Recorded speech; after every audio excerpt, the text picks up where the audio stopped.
everyone, and welcome back to the Smart Tea Podcast, where we talk about the lives of scientists and innovators who shape the world. How are you doing, Arpita? Feeling kind of slow today. Like it's so cold and rainy, and I feel like it's making me feel like I just want to cuddle up in my bed and hold a cat and not do very much else. Yeah, it is. What about you? Yeah, we've been hunkering down over here too. I did go to San Francisco this weekend. I was visiting my cousins, but since it was raining, we couldn't really do a whole bunch of stuff. So we just kind of hung out at this cafe, and then we ended up going to this really random shop called Paxton's Gate, and it was full of witchy things. It was really Oh, very interesting. Like if you want a skeleton of anything, that's where you go apparently to get rodent yeah, I skeletons can't or say that I bird do. skeletons, right? I was like, Like, how did I end up here? My cousin was like, let's just go into this store real quick. where was it? It was in the Mission. I was Um, just gonna say, I feel like I've seen this story in the Mission. Is it on Valencia? yeah, it is. Yeah, I know And it's exactly what you're like talking about. it has all these crystals, and it was so funny Yes. because we had gone to this bookstore and we had gone to one other store, but I was feeling really proud of myself. I was like, I haven't bought anything, and I'm being so good with my money. Like I'm so responsible. And then of all places, in this random witchy store, I broke Oh down, God. and there was a section that had vacuum sealed tumblers that had chemistry molecules all over it, and Oh, it that's said cute. the chemistry of tea, and there was one that had the chemistry of coffee, and they had all these molecules that you find in tea and coffee.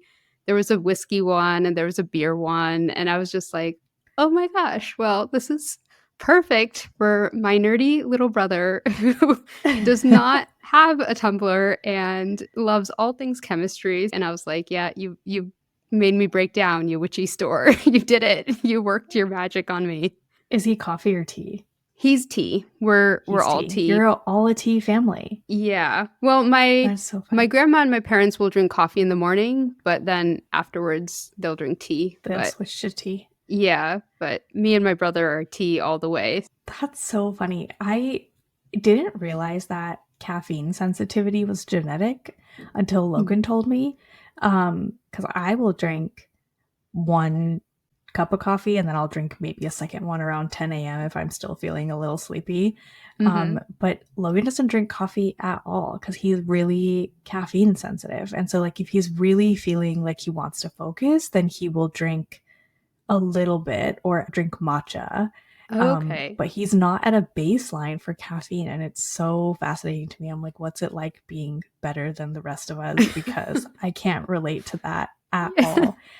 However, on a tangent, I have decided recently, for no particular reason, that I'm switching to decaf. Oh, And the reason okay. that I never did before is because decaf is disgusting and it tastes terrible Mm-hmm. relative to coffee. But apparently, there's new ways of processing coffee to decaffeinate it without losing a lot of the flavor profile. It's like something with like Oh, sugar cane. I don't know. It's like sugar cane water interesting. processing or something. I don't know. But decaf has come a long way. It doesn't taste like ass anymore. And so I've been just like curious to be like, can I switch to decaf? So today I'm Yeah. on day 4 of decaf only. Oh, how's And that today I going? didn't have a headache. So Amazing. thank you Oh, so much. good Thank for you so much. you. The last couple days I definitely had a headache and I was texting my friend who was the one who told me about the new processing and I was like, I think I'm gonna die. And he Yeah. was like, keep with it. Like it's gonna get better, like I promise. But today I feel normal. I think there is something like a 3-day hump. Like once you get, Is when you there? start, I feel with sugar too. I feel like I've heard that. Like if you try to Mm, quit sugar or something, or maybe it's just a lot of type of addictive type of things that if you can make it past 3 days, it's like you powered through the hardest part of it. And wow. Okay, that yeah, makes me feel better because I am in fact on because today's Thursday. I started on Monday, so today's my 4th day. yeah. And yeah, also the company that I work at, because we are a quote unquote health company, our CEO doesn't want us to have junk food in the office at all. Oh. And I'm like, okay, for sure. Like, to a certain extent, I'm on board with that. But also, there's no sweet treats anywhere. There's no cookies. There's not any, like, there's nothing. Like, the snacks are trail mix and Chex Mix and nuts. And I asked the office manager one day, I was like, hey, could we get like candy? Is that she was allowed? She was like, no, we can't. And we also don't have chips. There's no if you want like a salty snack or something, there's no chips. We have God, what are they called? Like pop chips or something. Oh, I don't know. Like they kind of look like rice cakes. Yes, they kind of look like rice cakes almost. And I'm like, this is garbage. This is not what I want. I'm talking potato chips. Yes, I want Ruffles. Yes. Yeah. It is honestly so devastating. But you can't even bring your own in? Like, oh yeah, you could bring your own. Oh, but okay. Okay. Yeah, you can bring your. I was gonna say, I feel like that crosses a line. No. It's not like a ban. It's the company provided snacks. Correct. Got it. And so now I'm making, my new goal is to make a petition for, have you seen those like smart snacks at Whole Foods or something? No, I haven't seen those. I don't even know what they're made out of, but they're probably like erythritol or some other sort of sugar alternative. But their whole shtick is that it's only like 1 or 2 grams of sugar for the whole serving. And I was like, I mean, okay. I would take that. I would take that at this point, because I would like a sweet treat at the end of my lunch. Just like a little baby one. Anyway, this is a huge tangent, but this is the biggest problem in my life right now. No, that's amazing. I'm pretty mad about it. Congratulations, though, for switching to decaf and it actually Thank you so sticking. Much. But I know what you mean. Like, even my favorite tea, it was a black tea, and it was like this sweet cinnamon tea that I loved. And whenever I got the decaf version, it sucked. And it's disgusting. Yeah. It's so real. No, it's a real thing. It tastes like ass. Yeah. So I totally get it. I don't know about coffee, but like I know about decaf tea. And yeah, you're right. It's not the same. So that's a really big achievement. So I'm glad you don't have a headache. I'm glad it's going well. Yeah. Thank you so much. I appreciate it. The other thing I wanted to say, we got a really nice comment on our YouTube channel, and I just wanted to share. So this person wrote on the Jack Parsons episode. They wrote, "Wonderful podcast. Glad I found this channel. There aren't much I found that are dedicated to exploring people in science and their background, especially lesser known or discussed figures throughout history. I'm thrilled you are doing this. Please keep it up." Oh, that's very sweet. Very happy by that. I was just like, oh my gosh, I love you too. Whoever you are, random internet stranger, you're amazing. Very sweet. Yes. Yeah. That was really great. Thank you for sharing. I have a very left turn to take in our topic of discussion. It has nothing to do with coffee. Well, the whole thing was a tangent, I guess. So, the whole thing was a tangent. But I am excited to talk to this person. But it was inspired by our last episode when I was talking about the fact we haven't done anybody who is an ocean scientist. And I am going to talk about the first person to get to the deepest part of the ocean, which is the Mariana Trench. Oh my goodness. So that's you really took that to heart. Yay. Well, I Googled it to be like, is there something interesting there? Because sometimes when I'm researching a story, I think there's going to be an interesting story there. And then it's actually not an interesting story. You know, it's like some dude went to this college and then he did this thing and then that was the end of his life. Like, I don't know. Sometimes there's like just not a lot about their life or like. Right. Yeah. Sometimes there's just nothing there in terms, or like sometimes I'll hope that there's like one interesting scientist or someone who has more about them on the internet. And sometimes it's like actually so many scientists that it's actually kind of hard to really pin it down into one thing. But this one actually ended up being literally one guy. And it's also kind of a weird story. So I'm kind of interested to see what you think. Well, I would imagine that because I feel like anyone who is willing to traverse to the depths of the ocean has to be a little bit weird.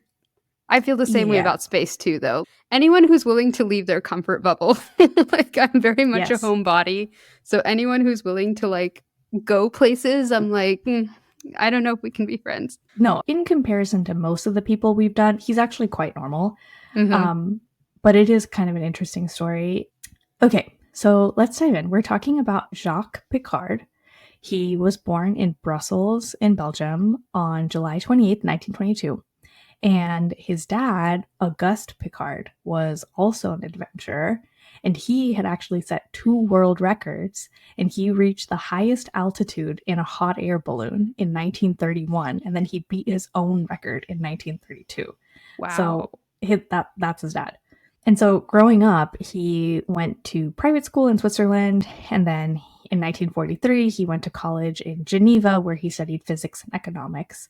And then he took a year off in 1944 to spend some time in the French army. And then when he left the army in 1946, he started teaching high school economics. There's really not a lot of stuff about his childhood. That was kind of about it. But this is kind of where the story starts to get a little bit more interesting. So his dad had done this whole thing with the hot air balloons and had like traveled into, I was going to say space, but I guess it is actually not space because he did not leave the atmosphere. Okay. But Important into the sky. Yeah. Into the sky. Still high enough. High. Yeah, high enough. He went high. And he was trying to use the same buoyancy technique from hot air balloons to then go the other way. So he was trying to develop a deep sea submersible. But he was trying to use similar concepts of buoyancy to do this. So he's like, cool, I've already checked off the sky. Now we're going to go underwater. That seems so counterintuitive, though, to try and use the same like techniques to go down. Like I would think with going up, you want to get lighter and lighter in order to go up. And then if you want to go down, you need to get heavier and heavier. Yes, there actually is. This was not part of my deep dive, so I only know a little bit about this, but there is actually buoyancy is a little bit complicated. So to a certain point of depth, depending on your mass, you will sink. So if you jump into a lake or something, you will sink. But then you, depending on how big your body of water is, so like let's just say it's like an ocean, and for this case, you won't actually just fall to the bottom of the ocean because of there's so much pressure coming up from underneath you. You then actually need force to propel yourself downwards. So like scuba divers need their fins and all of this stuff to swim actively downwards because you won't sink after a certain point. And then the same principle happens when you are coming back up. One, you can't come back up too quickly because of water pressure and all of that. You'll burst your eardrums, like bad things will happen to you. Yes. But also the water will buoy you upwards to a certain extent, and then after that you have to actively swim out. So it's the opposite that happens on the way out. Oh, interesting. I never knew that. And so the same thing is true for anything that's trying to basically go underwater, and it has to do with the proportion of mass to pressure. Don't ask me what that calculation is, but okay, it is proportionate. I believe you. Yeah, you wouldn't just sink is the bottom line. Yeah. Oh, that's fascinating. Yeah. I never, like, considering I've never been in anything deeper than a swimming pool, like. Yeah. So the interesting thing is I'm not actually sure how this, so I feel like something like Lake Tahoe or something where it's really deep, it'd probably be similar principles to an ocean, but I wonder if it is more like a landlocked lake or something, if that would actually still be the same if it wasn't that deep, if you would actually just sink to the bottom. Well, I wonder if the salt content also like changes things because 100%. Like, the higher the salt content, like the more you're going to be buoyed up, right? So yeah, exactly. Yeah. So yeah, many factors that are not, being discussed at this moment, but it is a little bit tricky to do that. Anyway, yeah, so he's trying to use similar buoyancy techniques, and he's basically trying to come up with different ways to make himself sink and then make himself float again. So he does have to not only get past a certain depth, but then he also has to be able to come back up. So he needs two things. He needs two mechanisms. So there's no like submarines at this point. That's what it sounds like. Like not really. No, there is. But they only go to a certain depth, and his goal is to get as deep as possible. He wants to go deeper. So this is post World War II, or like this is like getting to the end of World War II. And there was definitely submarines in World War II. Yes. Okay. Okay. So it's not a new technology altogether. He is just trying to solve this buoyancy problem He's trying to and push the get limits. deeper. Yeah. Correct. Okay. Gotcha. So he develops this deep sea submersible called a bathyscaphe, which is basically an underwater blimp, but imagine if the blimp was rigid. Like that's what it looks like. Hmm. Okay. And so it's a vessel that can dive and maneuver untethered from a ship. This is straight from Wikipedia. This is in contrast to a bathysphere, which is tethered. I've never heard of either of these words, but apparently it's a thing. Me neither. Yeah. And so in the years following, Jacques and his father built 3 bathyscaphes between 1948 and 1955, and they recorded depths of 4,600 feet and 10,000 feet, respectively. And this was a really, really big accomplishment. Up until this point, the deepest a submarine had gotten was only 3,500 feet, Oh wow. which is, for the record, very deep. That but is they were sounds able to get up to Yeah. 10,000 feet. And they were so happy with their success that Jacques left his teaching job and then he goes to work with his dad full time to improve Bathyscaphe for exploration. So he's like, I'm all in. And so then in 1953, they developed a new vehicle called the Trieste. Trieste? This is the name of their Bathyscaphe. They've named this one. It's called the Trieste. Trieste. Okay. Trieste. Okay.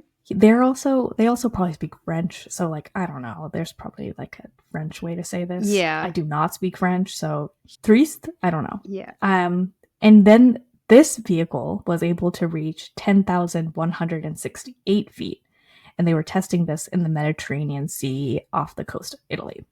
And so Wow. Trieste consisted of a heavy crew sphere, so it's like this big sphere that the crew can be in, and it's suspended from the hull of the blimp, containing tanks that are filled with gasoline for buoyancy and ballast hoppers filled with iron and floodable water tanks in order to make them sink. So gasoline floats in water, and the more important thing is that it is not compressible, which is really important as you dive deeper and the pressure increases. That's something else that I learned, is that depending on if there's air that's trapped in the liquid, it will compress and not actually help you to float back up. So they needed something that was so buoyant that it floated in water that would help propel this ship upwards. And then the sphere, the crew sphere, had enough space for 2 crew members, and they could access it via vertical shaft through the hull. So basically imagine like a big circle, and then around it, it's like attached to this big hull with big tanks that either hold gasoline or iron shot. Okay. Yeah. Yeah, it's basically a big blimp is what it is. That's really interesting though that they're using gasoline. Like I hadn't thought about that. Like when you said gasoline, I thought immediately like, oh, they're going to use that for fuel to like move around, but no, it's actually for buoyancy. Interesting. Yeah, exactly. No, exactly. There is a motor, but the motor is not for them to propel downwards. They're using the iron shot to get themselves down. So it's floating down, basically. Okay. So the motor is just to go kind of back and forth horizontally. Yeah. And you have the gasoline to go up and down, and the iron shot the to gasoline go up and down. Yes. So that's why the hot air balloon thing kind of makes sense, is because they're trying to use these ideas of, releasing gas in order to make it float and then turning it off to let it cool, to let it come back down. So they're floating in the water. They're not propelling themselves up and down.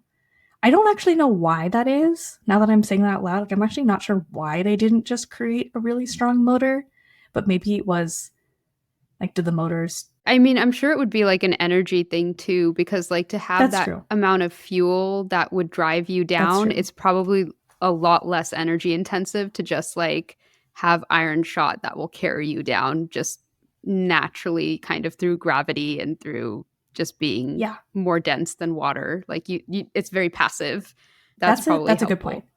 Yeah, like with my work with climate change, a lot of people are trying to like remove carbon dioxide or methane or like these greenhouse gases from the environment and either store it or recycle it in some way, make it some useful thing. But one of the big problems is the carbon dioxide and methane in our air is so kind of dilute that in order for you to capture enough carbon dioxide or enough methane, you would have to kind of create a fan that blows air through I see. the machine. And so if you have a fan, you need energy. And if you Yep. need energy, where does that energy come from? If Come it's not from coming from solar, or if it's not coming from, a clean energy source, and you're using gasoline or fossil gasoline. fuels to power the Exactly. Oh, fan, like, are you actually interesting. doing anything? D- And so mm, that's like a big thing right now, that everybody's trying to always find the least energy intensive ways in order to capture carbon. And so, like, the lower energy or the more efficient your machine can be, the better it is and the yeah, lower the yeah, carbon yeah. footprint is. So, like, a lot of my clients are thinking about it from that perspective. And that's just why I'm also thinking, like, maybe they're like, not from an environmental point of view, because they didn't care about this back then. It wasn't a big issue probably back then, but just in terms of, like, we don't want to be carrying around a ton of fuel, or maybe it's just not practical to carry around a ton of fuel. Maybe Yeah. Yeah, doing yeah. I something a bit more passive in terms of just having iron ore to carry them down just made more maybe sense. I simpler don't know. also. Good But point. I see what you're saying though, about like the hot air balloon traveling through air, and then Yes. they're kind of treating the water as if it's like just another medium that we have to get through with Exactly. different density properties. And so we can use the same kind of ideas of physics, just instead of Exactly. moving through air, we're moving through a different substance, which is water. I get it. Okay. Yeah, that's exactly right. You said it perfectly. That's exactly what they're trying to do here. So yeah, they have this little blob that they're floating around, and then there's room for two people inside, and then also the hull, or basically the entire thing, is made out of really thick steel walls, which was done intentionally to withstand all of the pressure of the deep Mm-hmm. ocean. Mm-hmm. Also, interestingly, I was Googling this and couldn't find an answer, but they didn't have a method to pressurize the cabin or where the crew were sitting. So I think Oh, it was just really thick steel, and they were hoping for the just best, that the wow. pressure would not equalize, is really what it was like. Basically, a vacuum is what they were. They were in a vacuum. Oh And my so there goodness. wasn't really a way to actually normalize the pressure when they closed it at the surface. I think they were just hoping that it was like a seal, which is Oh, that's crazy. so scary. That's I so know. scary. Yeah. Um, which is relevant later in the story. Yeah. Um, so Jacques and his father have built the Trieste, and they are really excited about it. They wanted to keep testing and exploring, but they were running out of money. However, at the same time, the US military was exploring new ways of designing underwater vessels for research, and they were like, hey, you guys seem like you know what you're doing. We'll fund you. Okay. So Great. they were really interested in both of them. They like welcomed Jacques and his dad, and they, had like a fair basically to like see what they were up to. And they were like, okay, this seems really cool. We're really interested in your research. And they tested the trees for several months. And then Jacques and his dad sold their design to the US Navy in 1958. So now the US Navy owns the Trieste, and they have this bath escape, and it doesn't exist anywhere else in the world because it's a novel design. Mm-hmm. And they were like, we don't have anyone to actually pilot this now that we own this. And Yeah. unsurprisingly, nobody pilots a bath escape. So then Yeah. they put out a call for volunteers in all submarine crews on the west coast of the United States. Two people answered this call. One was Jacques. Okay. He's like, I'll pilot the He's like, machine I just sold you. yeah, literally. And the other Was his dad. No, I'm kidding. no, it wasn't his dad. I think his dad at this point was like kind of done. I think he was too old and was kind of like, I think he was interested, but I think he also Yeah. acknowledged that he was perhaps It's aging like, out. yeah, time for me to retire. Okay, Yeah. good. The other person was a Navy lieutenant and submariner named Don Walsh. Don was from California, and he was a very buttoned up Navy man, and he had lots of experience diving. But Don said, quote, It was like the first 2 airplanes in the world. Who are you going to get to fly them? Like basically like who is going to answer this call? Like nobody wants to do this. Yeah. And also most Navy men didn't apply because they didn't see the point. They didn't think the bathscape had any potential for advancement. They were basically like, what is this random thing that these 2 random dudes built? Like, I don't want to do that. There's no potential there. And Don said that he didn't care about any of that. He just thought it would be fun. He just wants to go down in history, kind of. Like he just wants to be part of the new thing. I guess, yeah. He was just like, yeah, I'm down. Okay. And so now that the U.S. Navy owns the Trees, they tested for many months off the coast of Guam, and they were finally able to reach 24,000 feet. And they, at this point, decided to take on an even greater challenge to try to reach the deepest point of the ocean. So then they spent a couple more years making modifications and doing test drives. And then they finally decided that the Trees was ready for its big dive to the bottom of the Mariana Trench. So the Mariana Trench is an oceanic trench in Western Pacific Ocean. It's kind of near Guam, which is basically why they were testing it there. And it's the deepest trench on Earth. It's crescent-shaped, and it measures about 1,580 miles long and 43 miles wide. And its deepest point, it's the southern end, and it's called Challenger's Deep, and it's over 36,000 feet deep, which is over 1.2 miles deeper than Mount Everest is tall. So if you put Mount Everest upside down into the ocean from its surface, there would still be 1.2 miles to go from its tip to get to the ocean floor. Oh my God. And you said the deepest they had gone until this point was 24,000. So like 1/3 more, or 12,000 miles more. Oh my goodness. Feet, 12,000 feet more. Feet, sorry. Okay, miles. Did I say miles? Miles would be crazy. You said miles. Miles is crazy. We'd be through the earth and into space on the other side. Yeah. Okay, 12,000 feet. And the first time that we actually found out about how deep the Mariana Trench was in 1875, and it was first sounded, which is basically where they send out sound waves and they're measuring the radar back. That was in 1875, which was honestly, like, for this time period, we're in the 50s, is quite a long time ago. But in Jacques' lifetime had never actually been explored. So we never actually sent anything down there other than sound waves. Wow. Makes sense, though. I mean, it's one thing to just measure something. It's another thing to actually go. It's like like they like stuck their finger in. They were like, "Yep, it's deep." Like, yeah, exactly. It's like it's one thing to see the moon. It's quite another thing to go there. 100%. That's very good analogy. Hi everyone, Arti here. I hope you're enjoying the podcast.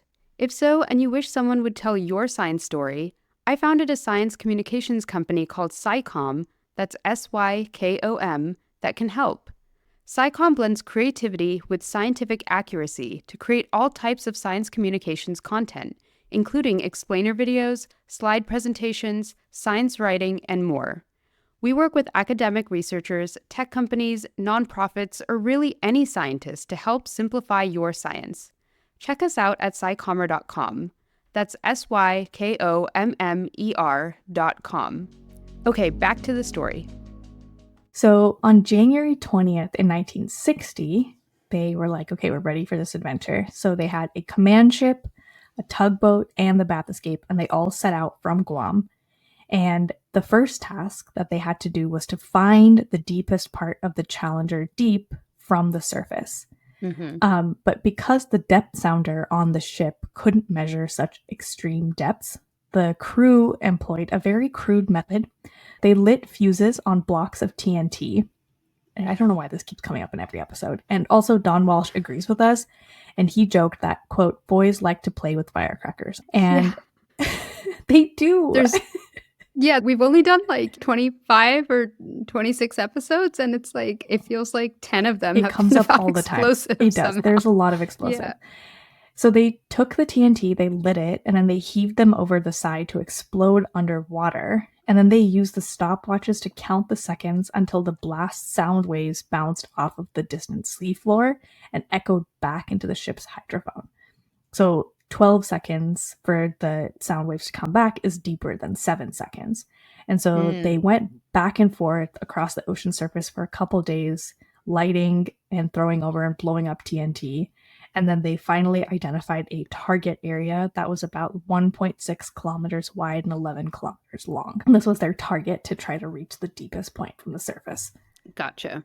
So I'm assuming that when they actually try to go, they're just going to go straight down, is their plan. Like, there's not going to be a whole lot of steering involved.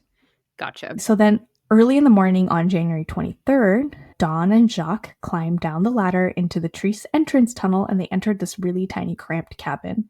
And so Jacques was 6'4", and he designed this cabin to basically accommodate exactly him. And so the cabin was exactly 6 feet 4 inches in diameter, which is pretty funny. And Don apparently was much shorter. I don't actually know his exact height, but he apparently could move around the cabin very easily, but Jacques barely fit because he was trying to maximize space, so he made it so he could exactly fit, basically. That's so funny.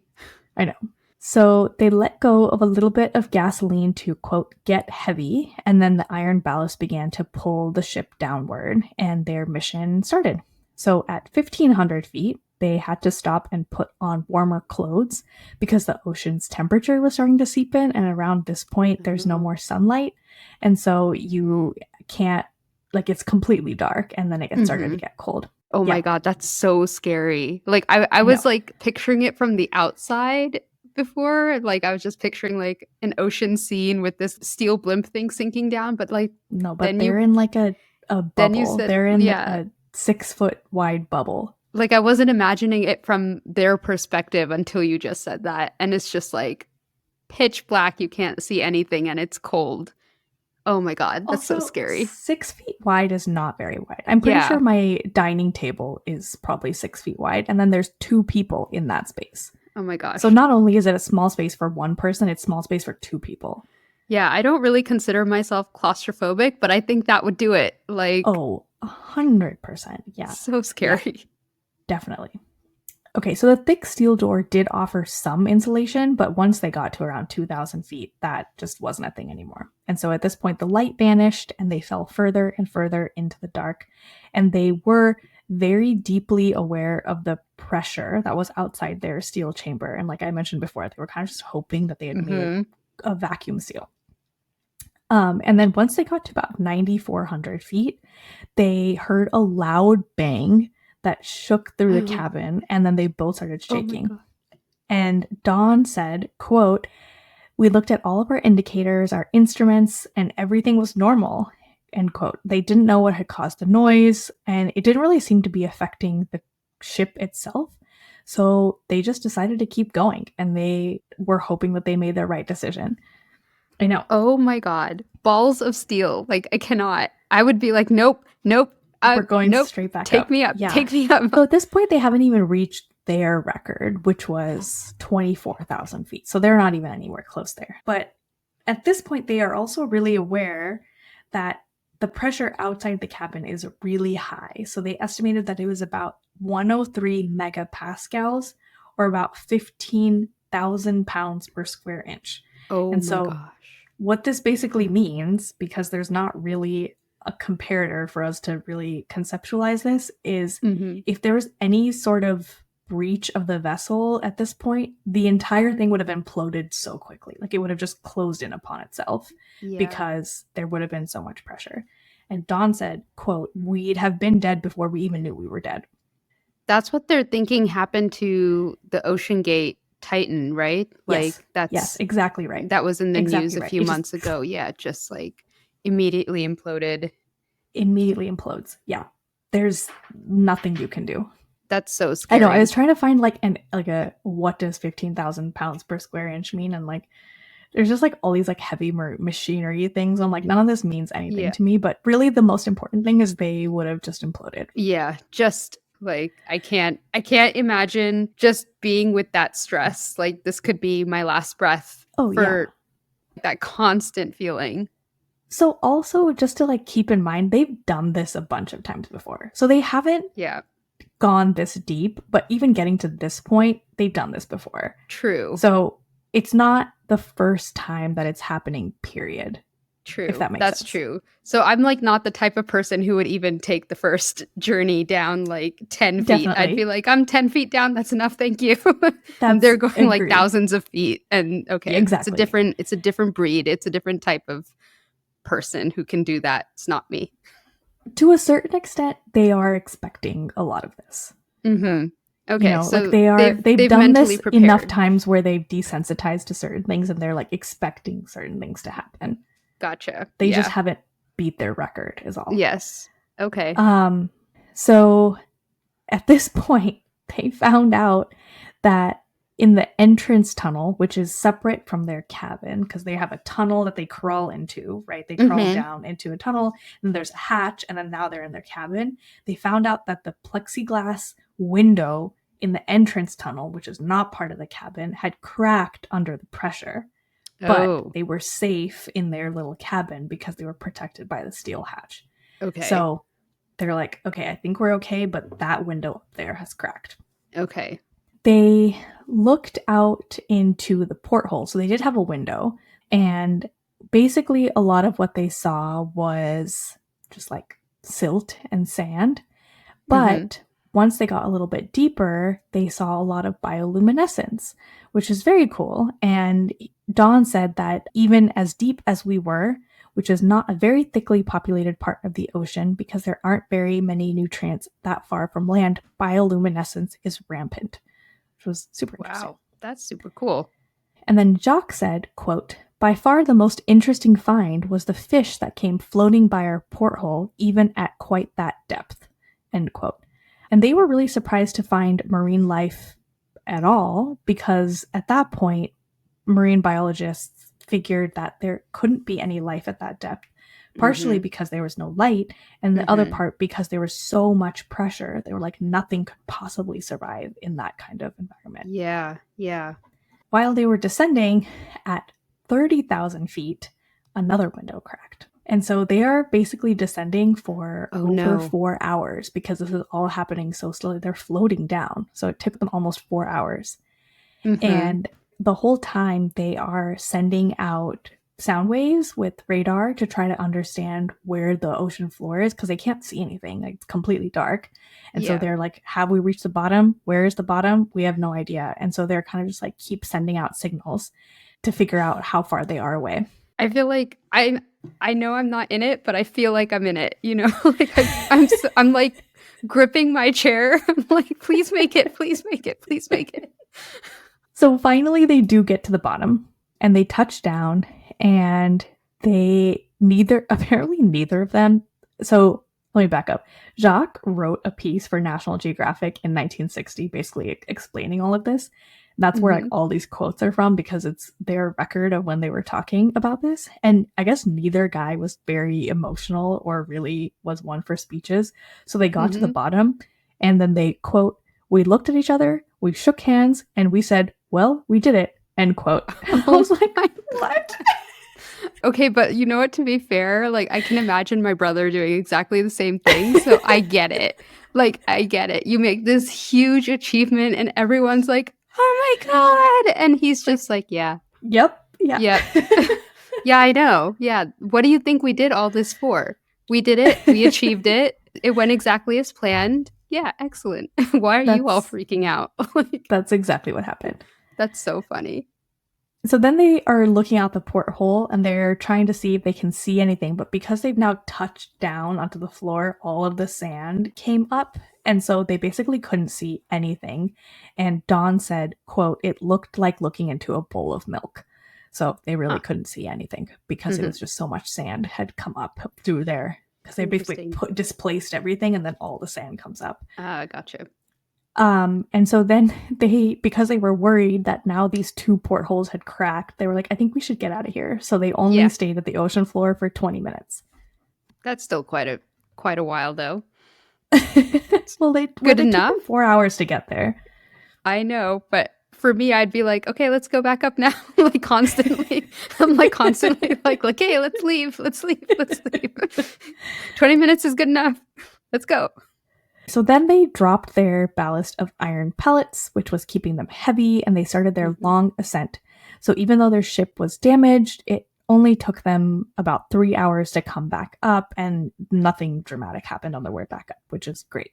Wait, so did they ever figure out what made the banging happen on their way It down? was the porthole It cracking. was the porthole cracking from the pressure. It wasn't like, because I was thinking it might have been like an animal or something that hit them, but no. No, it's the Okay. porthole crashing. Yeah. Okay. It was Oh like my the goodness. glass breaking Just and the just the steel, and pressure.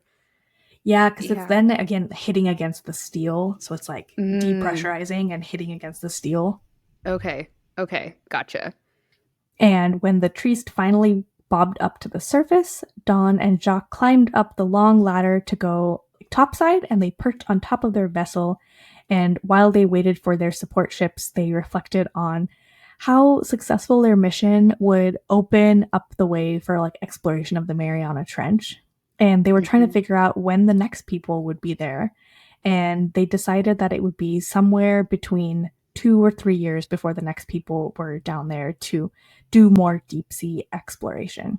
Jacques said, on reaching the tree's deck, I had the impression of emerging in the middle of an air meet. Several Navy jets and a plane of the Guam Air Rescue Unit were sailing down above us with an infernal racket, dipping their wings to greet us.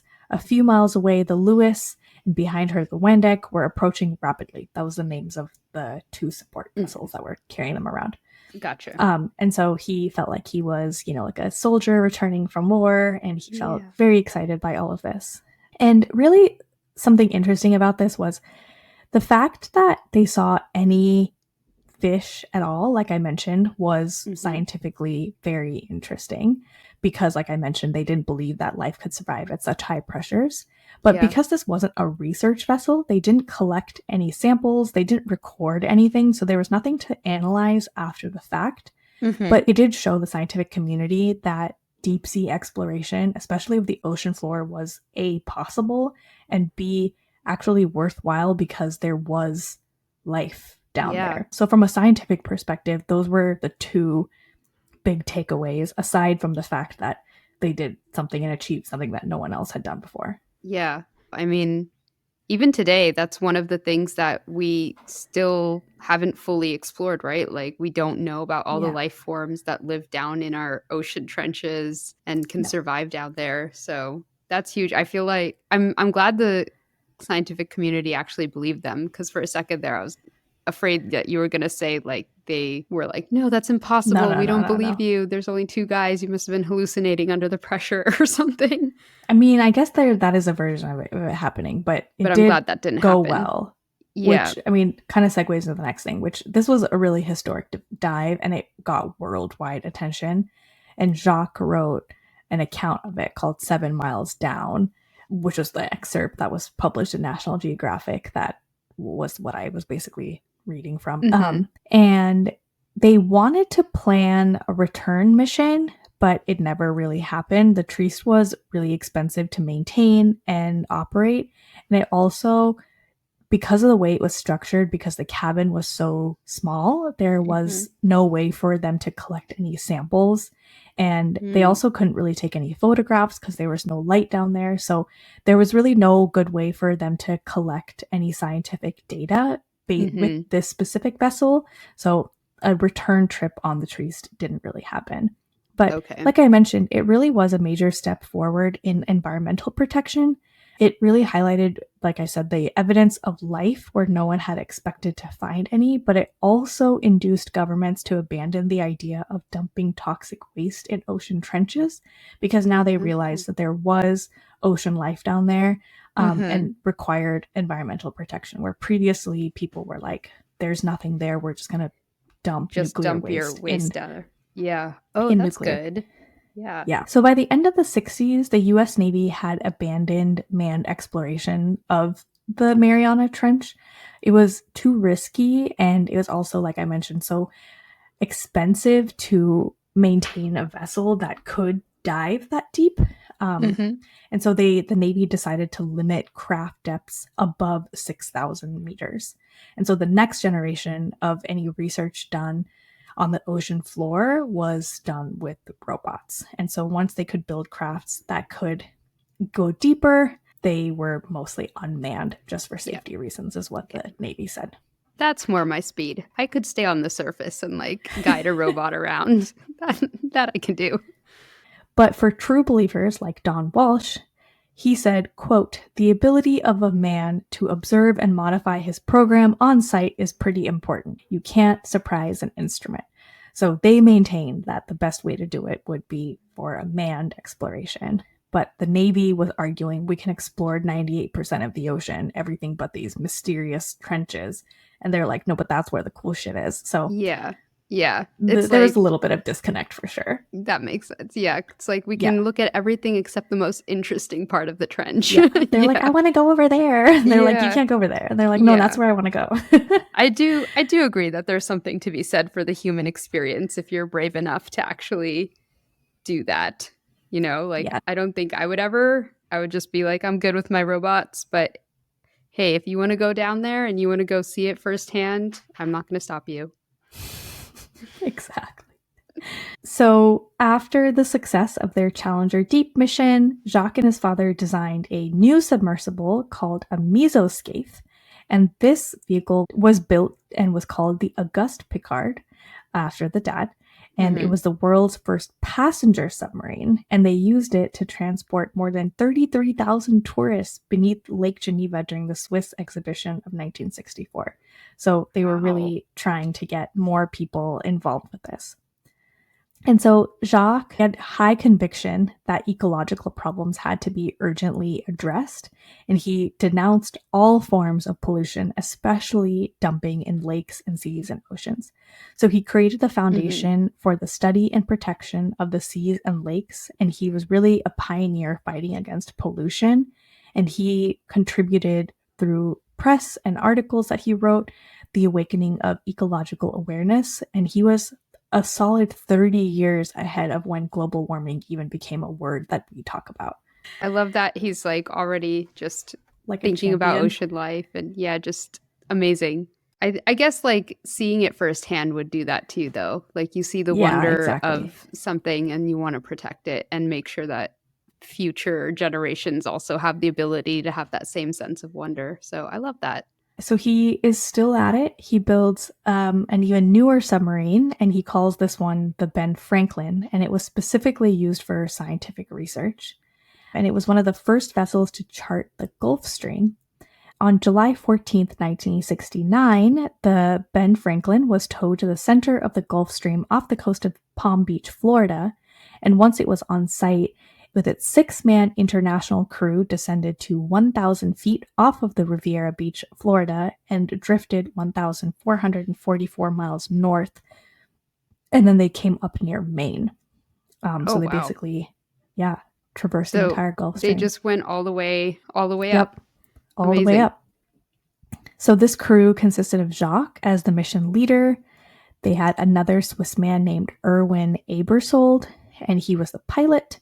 And the remaining crew members included a Navy submariner, an acoustic specialist from the Royal Navy, and a NASA astronaut. Whoa. And they spent more than 4 weeks in this vessel studying the currents for the U.S. Navy. And this mission provided valuable data about long-duration travel in confined spaces for the U.S. space program. And it also gave them a lot of understanding about currents and weather in the Gulf Stream. And so this data actually ended up being really, really valuable for all of the Apollo missions into space because they understood, because like a lot of times astronauts will do test dives in the ocean because a lot of the similar constraints of pressure, darkness, small spaces are there so that you can practice in the ocean. And so this gave them a lot of data to help understand once they sent out their Apollo missions, which was really cool. Did you say how long it took them to go traverse the entire Gulf Stream? 4 weeks. 4 weeks. Wow. That is quite a long time to be underwater. Yeah. In a tiny little space with 6 dudes. Yeah, you better really like your companions.